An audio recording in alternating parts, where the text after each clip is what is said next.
Good morning, Coyotes, and welcome to another episode of Coyote Call. I'm your host, Ben Cash, and today I'm joined by Aiden Rubalcava, Guillermo Sebastian, Alvin Clark. And today we have a great episode planned for you, so let's get right into it. So, to start us off, how's your guys' week been? What have you been up to lately? So my weekend has been really good. I've been playing Fortnite with my friends, and honestly, it's really fun. So yeah, me too. Just waiting for the next season in 2 weeks. So My week's been pretty good. Been focused on basketball, school. I mean, there's a lot going on with basketball, so yeah. Yeah, school has been super busy. Over the weekend, I was playing the DLC for Splatoon 3 that came out. So I've been learning how to drive lately, so yesterday I spent the whole day out driving with my parents, and that was pretty fun.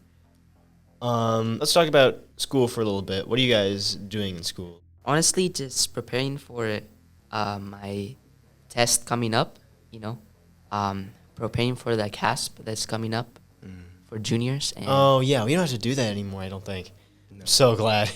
only juniors. yeah, so honestly, I'm getting ready for it. I'm studying for it, and hopefully everything goes well. I'm studying a little bit for the CASP. I'm not too worried about it. I've done it before. I could do it again, I guess. I've just been focused on all the tests coming up. I know we have a English essay we're gonna do, a lot of history tests, math tests. So it's kind of a lot, but just in general, just kind of focused on school. Yeah, we've been practicing for the big STN convention that's coming up. This weekend we put up at the GMC room to film a bunch of practice videos for that convention. If you don't know, STN is the convention that we go to every March or so, and it's a video contest convention, and we usually win a couple of awards. It's nothing too crazy. And yeah, that's mostly what GMC is focusing on right now, and that's been a big part of my life. All right, speaking of school, Guillermo has an interesting segment about why we have advisory and a little bit about the purpose of advisory and what it really is. So let's cut to that right now. Good morning, Coyotes. We're getting a deep insight into advisory class and why we have it. To start off, I interviewed Mr. Ferry to get more in detail about advisory. Advisory is a period that we've put inside our school day where we meet 4 days a week for 15 minutes, where students have a home they can go to. And there's a lot of different reasons why we have advisory. But I think when you look at advisory, what's the purpose? Obviously our GMC, our student newscast, delivers messages and school announcements during that time. But it's also a time for students just to read, because reading's important. So hopefully that's what students are doing during advisory, and hopefully that's what teachers are expecting of their students during advisory, is some silent, sustained reading and just trying to become better readers. I had to investigate what is working and what isn't during advisory class and what he expects from students. What I'd say is working when students have their books and teachers are requiring the books and are setting the tone that this is going to be time used for reading. I see that happen during advisories.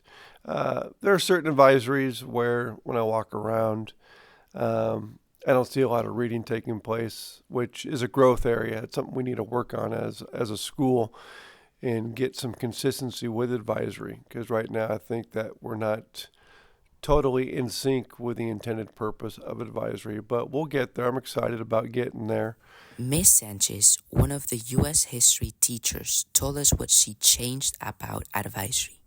I think the idea behind advisory is good. However, the thing that I would like to possibly enhance about advisory is to make it more intentional in supporting students that need that extra support from the classes that they're struggling in.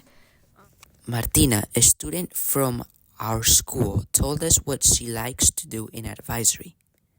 I think it's really cool because we teachers get to do attendance, and we also get just to do a little free time to do our homework or just watch Good Morning Castake. On the other hand, a student named Justin had a different view of advisory. I think advisory class is not useful because it's an unnecessary extra class for no reason, and it's just like 20 minutes long. So I think it's very useless, in my opinion, my respectful, honest opinion. Overall, it was great hearing from everyone that wanted to share their opinions about advisory class. Reporting from Good Morning Castaic, I'm Guillermo Sebastian. All right, now we're back, and today we're going to be talking to Alvin about basketball, as you are on the basketball team, and your season ended on Friday with a pretty big game. I saw a lot of fanfare about it in the community and on places like Instagram. So I kind of want to hear all about it, so tell me a little bit about it. You know, we've been working hard like all summer. Ever since last season ended, we weren't like satisfied with the way it ended. So we got in the gym, got to work, and here we are now. Like during fall, we were beating schools that like blew us out last year. And I understand we didn't do that well in league, but I mean, we won a ring. And I do believe that if we played league right now, we'd beat some of the teams that we lost to. We just like didn't play that great in league, but like going towards playoffs, we flipped that switch as soon as we heard we made it. Like we were the last bit in too. Like no one thought we were gonna make it. They like doubted us. They thought we weren't gonna make this make it all the way to where we were right now, like make the championship. And here we are. So I mean, it was like just big for us because in terms of getting like a at-large bid, because we didn't do so well in league, we didn't have like the greatest chance of making playoffs. But we got like a bid, which is like basically they add you to it, but it's like rare that you get in. So we got lucky that we get in, and usually when you're like an at-large bid, you don't make it that far. So for us to make it that far was just big, and to go on a run like that in like a playoff game, you know, people to have 20 points, my team to like just like play really good, it was big, and like to win the first CIF basketball title, it was just big for us and like fun for us. It's like it's gonna be like a long-lasting memory. So, yeah. That's really cool. What was it like to play in that last game? I want a little bit of your perspective. You could feel the tension between both teams. Like the energy for us wasn't really there in the first half, but I say towards like the second half, we just like really started playing well. In the first half, like of the game, our energy wasn't there. We were kind of like it was our like first chance, like first ever like being there. So we were like not used to the background and stuff. But you could tell that El Segundo, they also wanted it. They hadn't won like a CIF title since I think it was like 1960, something like that. And you could tell that they wanted it badly in the first half. They wanted it more than we did, I'm gonna be honest. But then we turned up in the second half and we let them know like what was up, and like we turned up. So yeah. Yeah, you guys really made a name for yourselves out there. Mm-hmm. Yeah, we did. Congratulations. Thank you. Do you have any questions you want to ask? So, how's it been for you to win a CIF championship game after all the years that you played basketball? It's like really good. I've like never like kind of like experienced it before, but like getting a ring, getting a banner, getting a badge, it says 2024 CIF champions. It's like all gonna like stick with me like forever. So like it's like one of the biggest memories. So like, yeah, it's just like big for us. Like I keep saying. So yeah. Great to hear. Also, were you used to like the amount of people that were there? Were there like a lot of people? I would say for that game, yes and no. I feel like for us there wasn't as much people just because the game was a little bit farther, and we've like been in front of a bigger crowd. But I would say just playing in that like kind of like atmosphere, it was like a college gym. It was kind of big, probably like 2 times bigger than our gym, I would say. So like playing in that atmosphere, we weren't really used to it. Yes, I get what you mean. Do you ever think the crowd affects the way that you guys play or anything? Does it affect the way you play? No, I would say most of the time in general we're like focused in. I'm focused in. Once you like get on the court, it's kind of like the noises like they like it, I don't know how to describe it. It just like goes away.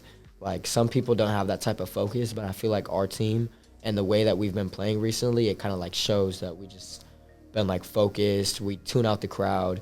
Like during league, we went a lot during like we were like trying to like score for ourselves, do all this. Like, it was a lot of I, me.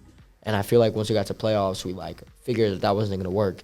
So we, like, stopped, and we're literally, like, successful right now.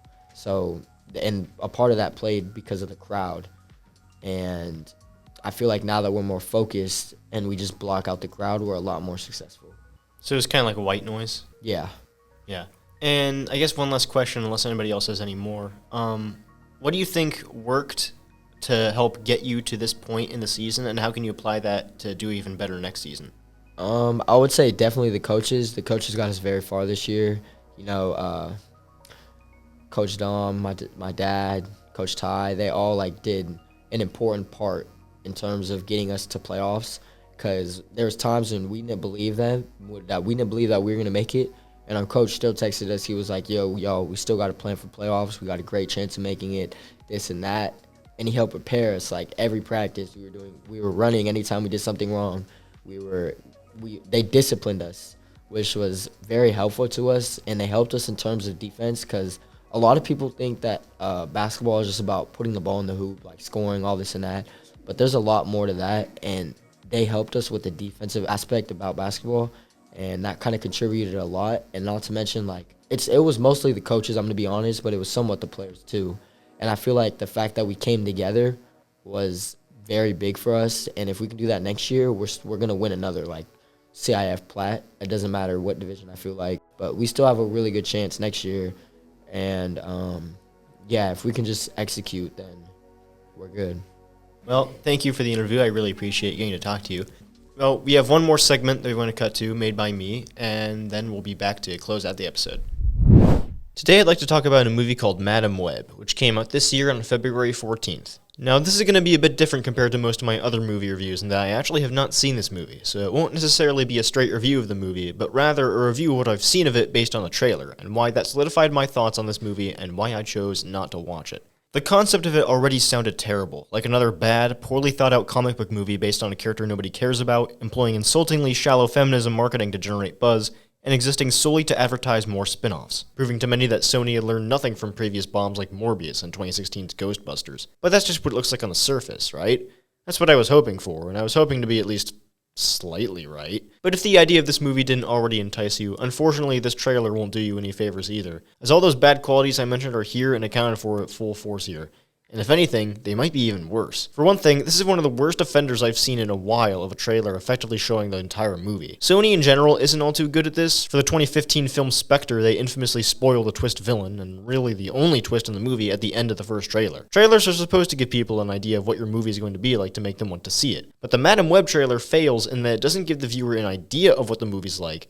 They just give them the whole movie, and thus nobody wants to see it because, well, they feel like they already did. You could argue that the trailer couldn't possibly show everything noteworthy about the movie, and how the full thing has to have something more, but let's not kid ourselves here, it's not like Madam Web has anything to hide. They say you can't judge a book by its cover, but you can judge a movie by its trailer, regardless of if you should or not. The fact is that if the trailer does a bad job of making your movie look good, nobody's going to want to see your movie. That's just how it is. To be fair, I think that's amplified by the fact that this movie isn't very good anyways, so I don't think there was really much they could do to make it look good. And if the scenes they showed in the trailer, the scenes that were supposed to sell us on Madam Web, are already jokes on the internet, there's no saving this movie. I'm already convinced that at least 70% of this movie's script was written by AI.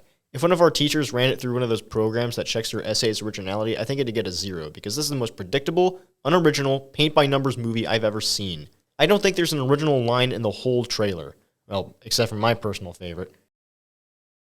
Quite possibly the goofiest run-on sentence of all time. But you see what I mean about AI now? It's just abundantly clear to me that there's no soul put into this movie, and that it's nothing but corporate fodder existing to push a new product into the market so they can get people excited for the next one. In fact, if you don't believe me, guess what's coming out this August? Kraven the Hunter, another Sony-produced Spider-Man film, because the people are just starving for more. It really is just like Morbius all over again. That was the only real purpose of that movie's existence, besides being the joke of the internet for a while, and look what came of it. I mean, at least Morbius was funny, but jokes get stale after you repeat them too many times, and if it's already getting old by this point, I don't even want to know how much of a train wreck Kraven's gonna be. It's like Charlie Brown trying to kick the football. Madam Web is a movie that has nothing to say and nothing to prove other than the fact that this Spider-Man cinematic universe was doomed from the start. And hopefully this and the Kraven movie will be the final nail in the coffin so that it can be laid to rest finally. Needless to say, Madam Web gets a 1 out of 10 from me. Reporting for Coyote Call, I'm Ben Cash.